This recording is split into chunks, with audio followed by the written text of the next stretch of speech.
Yun guys, bumalik tayo dito. I-testingan ulit natin. Medyo malakas ang hangin ngayon, pero tatry natin. Mabigat naman ang pahay natin eh. Hanggang alas 2 tayo dito. Pag wala pa din, uwi na.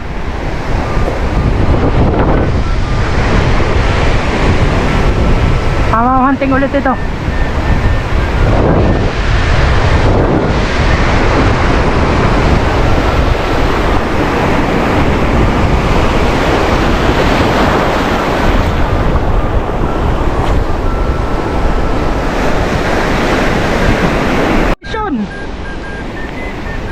Pisyon, sinalo.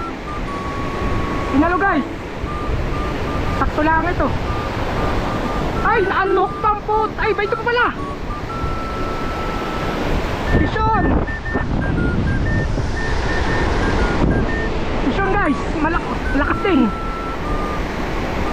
Huwag lang bibigay yung kuha na, yung snap. Ay, yung kuha na, split ring.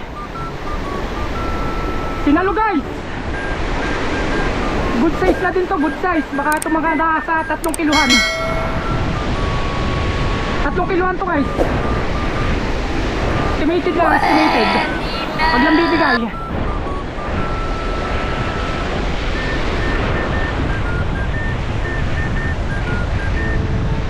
Paano ito? Mga agad?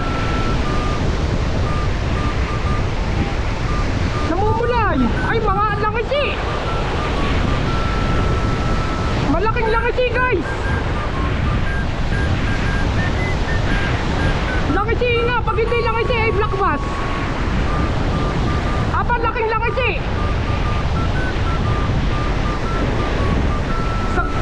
Malaki to guys. Na langisi. Apa. Ulak eh. Ay, black bass. Black bass siya.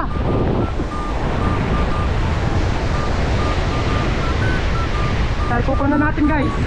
First time ko ngayon makahuli ng black bass dito. Oh, black bass to guys. Malaki. Black bass oh. Dapig.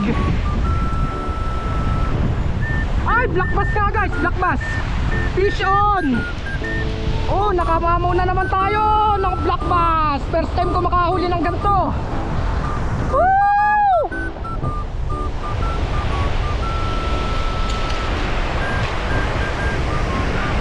And guys, oh, laki.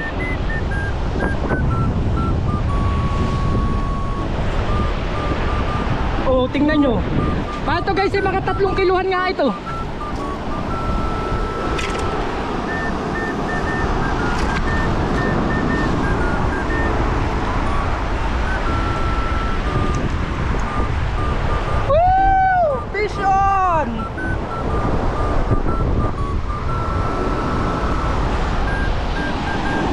Dala natin nadali guys oh.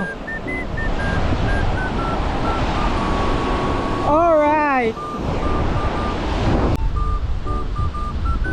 Black bass. First time ko makahuli dito guys gamit ang jig na jig na 20 grams na silver. Tapos in-upgrade natin yung yung hook. Tapos ang gamit natin guys ito pa rin oh. Pioneer yung luwa. Tapos 4,000 series na Daiwa Legalis. Yan. Tapos ang linya natin is 30 pounds na J-braid. Tapos ang palumata natin guys is ang leather line natin is 40 pounds. So yun guys, kung hindi ka pa nakapalo sa aking page, pakipalo na rin. So yun na, Pisyon.